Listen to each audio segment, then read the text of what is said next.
Buongiorno e benvenuti a questa edizione del nostro telegiornale. Vediamo subito i titoli. Caldo da bollino rosso con temperature in aumento. L'anticiclone Caronte dovrebbe stazionare per 2 settimane in Sicilia. Già all'opera i volontari della Croce Rossa per assistere i più fragili. Oggi lo sciopero del personale di terra degli aeroporti che incrociano le braccia dalle 10 alle 18. Centinaia voli cancellati, disagi per chi viaggia. A Catania il direttore esecutivo di Frontex, l'Agenzia Europea della Guardia Costiera e di Frontiera. Siamo qui per proteggere i nostri confini, ma anche per salvare vite. In aumento i flussi migratori. Era stata revocata la patente alle 2 vittime dell'incidente sull'autostrada Messina-Palermo all'uscita della Galleria Telegrafo. 3 le auto coinvolte in una tragica carambola. Il Liotru, l'elefante simbolo della città di Catania, torna visibile al centro di Piazza Duomo. La statua è stata restaurata con i proventi della tassa di soggiorno. Calcio, l'attaccante Chiricò, primo acquisto del Catania in vista del campionato di Serie C. Il calciatore ha rescisso il suo contratto con il Crotone e ha scelto il club del presidente Pelligra.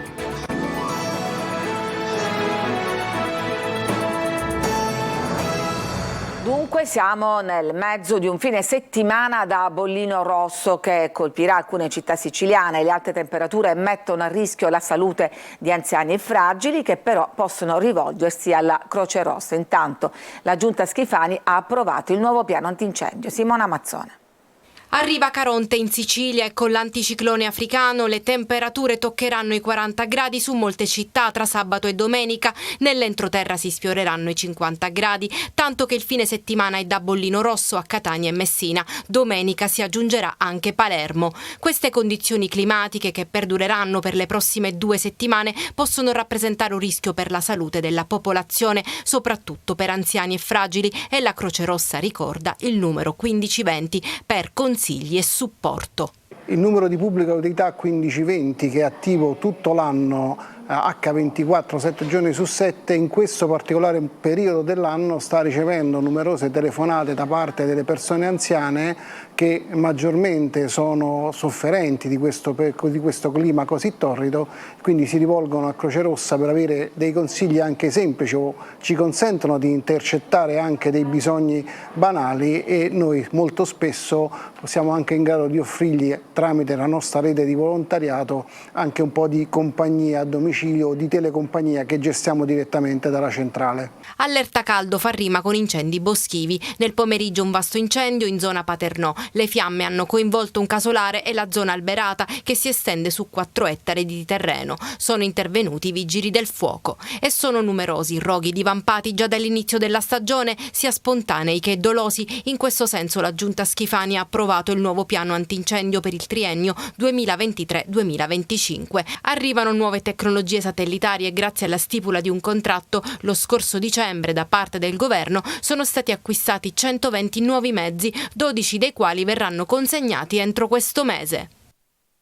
E dopo lo sciopero dei treni oggi arriva quello degli aeroporti, destinato a dare vita ad un'altra giornata di disagi per chi si mette in viaggio per le vacanze. A sciaperare da nord a sud della penisola sarà il personale di terra degli aeroporti, dei servizi di handling e di check-in, che si fermerà per 8 ore dalle 10 alle 18. I sindacati di categoria denunciano che il loro contratto è scaduto da 6 anni, chiedendone l'immediato rinnovo. Ma non è finita, incroceranno le braccia dalle 12 alle 16 anche i piloti di Malta Air, che opera i voli di Ryanair, e quelli di Vueling.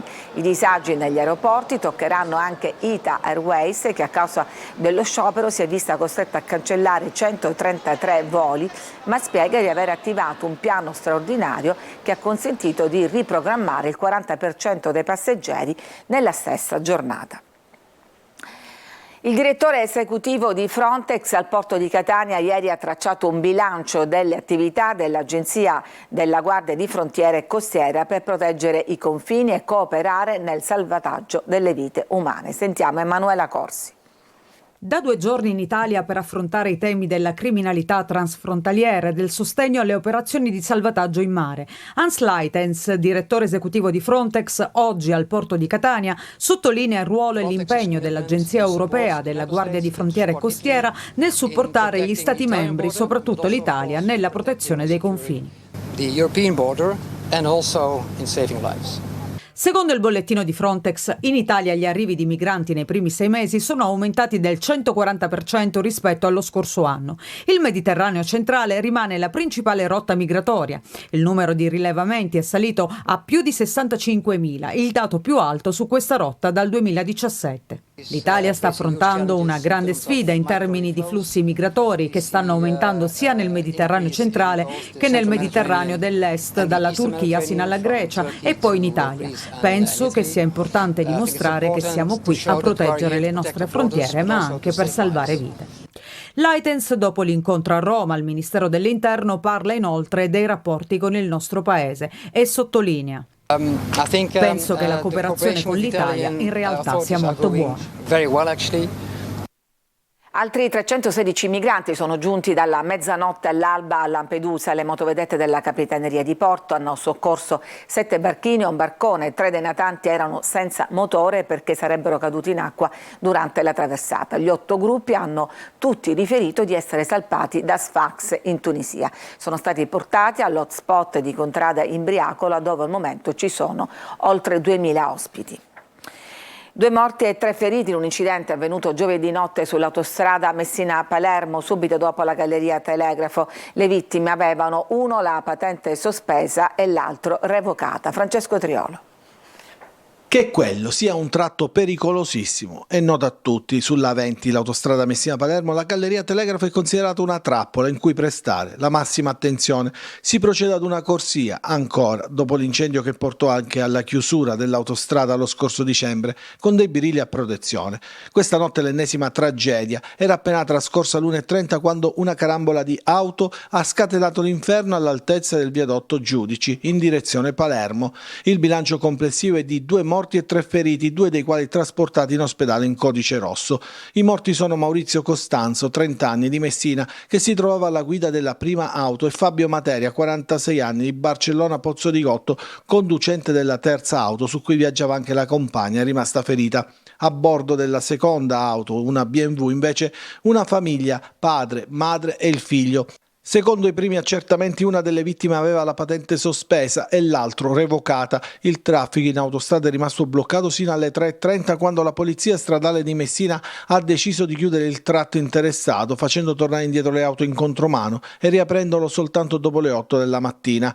Questo anche per consentire l'intervento dei vigili del fuoco, che hanno attivato delle squadre dal distaccamento nord e che, dopo l'autorizzazione del magistrato, hanno estratto da 2 dei 3 veicoli coinvolti i corpi e successivamente hanno provveduto a mettere in sicurezza le vetture e l'area interessata dall'incidente. Secondo una prima ricostruzione, la prima auto, un Audi, avrebbe urtato il guardrail e si sarebbe cappottata, venendo poi centrata in pieno dalla seconda e dalla terza vettura, un'altra Audi, che non sono riuscite ad evitarla. Le vittime sono i 2 conducenti della prima e della terza auto. L'incidente ripropone ancora una volta il tema della sicurezza sulle autostrade siciliane, in particolar modo la Messina-Palermo e la Messina-Catania, dove sono diversi cantieri in atto con pericolosi restringimenti di carreggiata. Ci fu un caso di nonnismo dietro la morte del parasiracusano Raffaele Sceri a Pisa. La sentenza arriva dopo 24 anni. Sentiamo Giussi Lazzara. Lele Sceri, 26 anni, non cadde da solo dalla torre di lancio della caserma Gamerra di Pisa. Quella terribile notte del 16 agosto del 1999 il paracadutista di leva fu ucciso. La sentenza della Corte d'Assise di Pisa arriva a 24 anni e condanna per omicidio volontario in concorso 2 ex caporali della brigata Folgore, Alessandro Panella e Luigi Zabara, a 26 anni e 18 anni di reclusione. Un verdetto accolto tra le lacrime del fratello Francesco Sceri. La madre, Isabella Guarino, non era in aula. Questo restituisce anche la parola verità su quello che è successo quella tragica notte del 13 agosto del 99, dove mio fratello ha perso la vita in caserma per opera di questi 2 ex caporali. Sicuramente è una tappa importante, ma non è ancora la parola fine. Verità che hanno cercato senza sosta i familiari. Il padre di Emanuele, Corrado, scomparso nel 2011, era convinto che fosse stato aggredito e che non si è potuto difendere da chi lo ha circondato. Ha lottato con la sua famiglia piegata dal dolore, ma forte in questi anni contro i muri di gomma che volevano mettere a tacere anche sulla dinamica di quello che era realmente successo. L'ex Parà fu vittima di atti di nonnismo. Cercò di sfuggire alle angherie dei due ex caporali che lo avrebbero picchiato anche dopo che lui era salito sulla torretta, facendolo precipitare. Il giovane Parà restò agonizzante a terra fino alla morte. Solo dopo 3 giorni fu ritrovato il suo corpo. Secondo la ricostruzione fatta dall'accusa, Zabara e Panella erano assieme a un terzo commilitone, Andrea Antico, assolto nel novembre di 2 anni fa con rito abbreviato. A dare input alle indagini anche la commissione parlamentare d'inchiesta che aveva stabilito che Scieri non si era suicidato. Subito dopo, nel 2018, riaprì le indagini l'ex procuratore capo di Pisa, Alessandro Crini, che adesso, all'arrivo della sentenza, dice: «È stata data una risposta a una famiglia che chiedeva giustizia.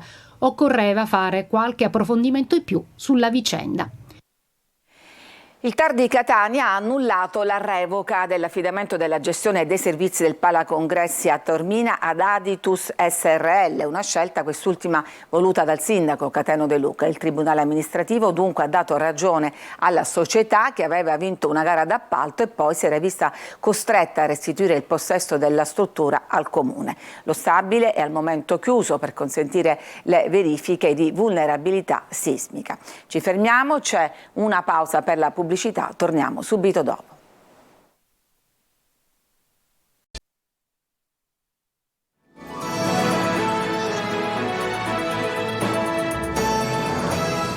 Ed eccoci di nuovo in studio. Restituito a Catania il Liotru, la statua dell'elefante, simbolo della città, sottoposta a lavori di restauro. Orazio Longo.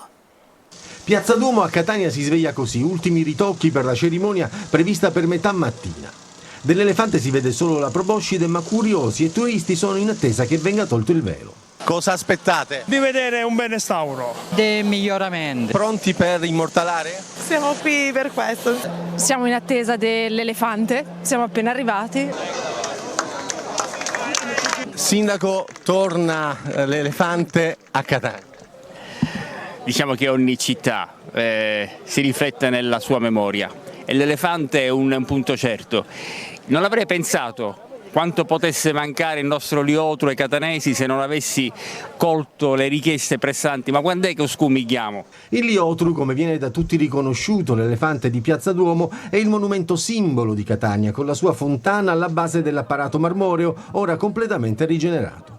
I lavori di restauro erano iniziati lo scorso aprile, oggi la consegna, ed ecco la differenza tra prima e dopo. Sono state analizzate le tipologie di marmi, il grado di degrado dei marmi, una sfida grossa che abbiamo affrontato, l'abbiamo risolto e siamo riusciti a ripristinare l'impianto idrico. Il prossimo intervento di immediata esecuzione sarà quello del rifacimento della pavimentazione, che faremo sempre in house, sempre sotto l'alta sorveglianza della sovrintendenza di Catania. I lavori di restauro sono stati finanziati con la tassa di soggiorno, ma non solo Piazza Duomo. Interventi di riqualificazione sono in programma infatti da lunedì prossimo, come annunciato dall'assessore alle manutenzioni Petralia, per la pulizia delle caditoie e dei tombini in città. Multe in arrivo per chi non rispetta il decoro urbano a Catania, soprattutto nel centro storico. Vediamo il servizio. Lotta a chi sporca, a chiunque metta in atto comportamenti in contrasto col decoro, con la vivibilità, con la decenza urbana, come ad esempio l'occupazione impropria di spazi pubblici e privati, di beni monumentali e di arredi urbani. 100 euro di multa per chi imbratta con spray o vernici. E quanto stabilisce un'ordinanza del sindaco di Catania Enrico Trantino a garanzia della vivibilità urbana e della percezione di sicurezza nella città, sotto attenzione in particolare il centro storico. In base a questa iniziativa non si potrà stazionare nelle zone interessate dalla movida consumando bevande alcoliche al di fuori delle aree di pertinenza dei pubblici esercizi autorizzati, emettendo schiamazzi e creando molestie agli altri avventori.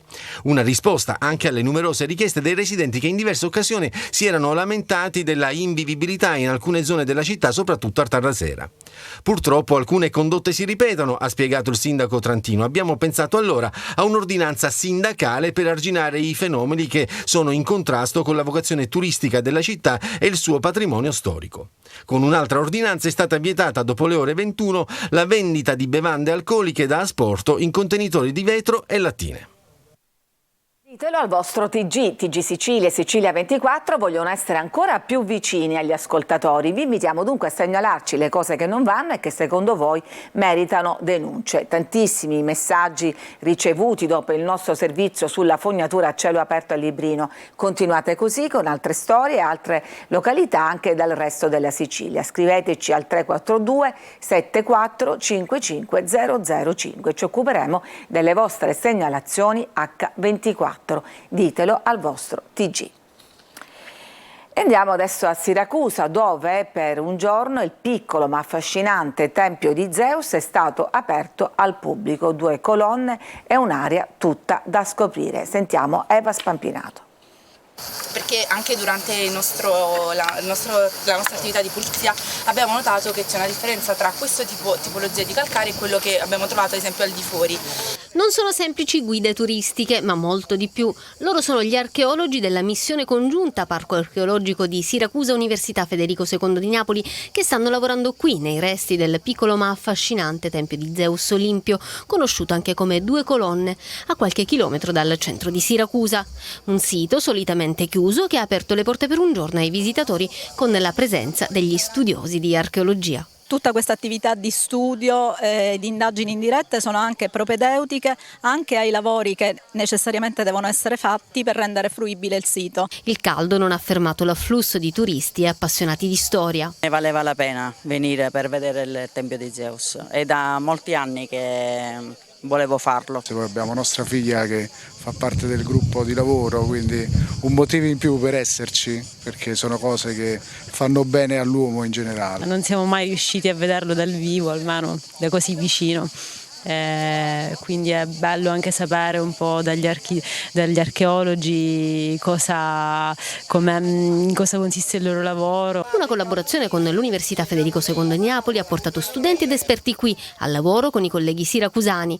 Ricercare e valorizzare sono le parole d'ordine. Noi stiamo lavorando per fare un nuovo rilievo del sito, per capirne la storia in età greca, ma anche quello che accade al sito in età medievale, in età moderna, fino all'età contemporanea. Un luogo scelto dai greci non a caso, nel IV secolo a.C., come oggi. Da qui si vedono le acque del Porto Grande. Il maestoso tempio adesso è quasi scomparso. La location suggestiva e il suono delle cicale però rimangono. Ci fermiamo, c'è una pausa e poi torniamo per parlare del nuovo acquisto del Catania.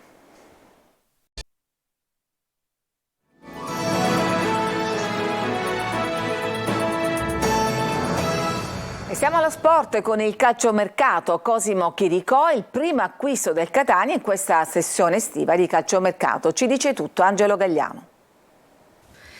In città da qualche ora Cosimo Chiricò è pronto per la nuova avventura in rosso-azzurro, corteggiato da diversi club, alcuni dei quali anche di Serie B. L'attaccante, che ha rescisso il suo contratto con il Crotone, alla fine ha preferito il club del presidente Pelliga. L'ingaggio di Chiricò è il primo acquisto del Catania in vista del prossimo campionato di Serie C e rappresenta un colpo di prima fascia. La sessione estiva della campagna trasferimenti comincia dunque sotto i migliori auspici. Ultima stagione a Crotone, Chiricò ha al suo attivo oltre 300 presenze in Lega Pro. Negli ultimi anni è stato sempre tra i protagonisti in tutte le squadre in cui ha giocato. Lo scorso anno ha realizzato 14 gol e 39 gare proprio con il Crotone. Adesso è pronto a dare il suo contributo alla causa rossa-azzurra. Il mercato del Catania già nelle prossime ore farà comunque registrare ulteriori nuovi ingressi. Il DS Antonello Laneri sta lavorando per assicurare a Tabbiani una rosa di alto profilo, della quale dovrebbe fare parte anche Marco Chiarella, che in Serie D lo scorso anno ha fatto molto bene ai piedi dell'Etna. L'operazione è in via di definizione. Il Pescara, vista la volontà dell'esterno d'attacco di proseguire in rosso-azzurro, è pronto ad assecondare il desiderio di Chiarella.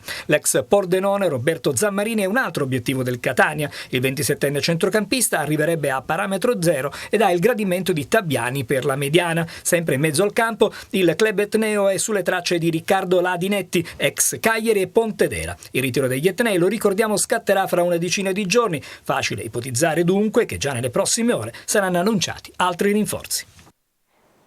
Ed è tutto per questa edizione, grazie per averci seguito, vi auguro una buona giornata.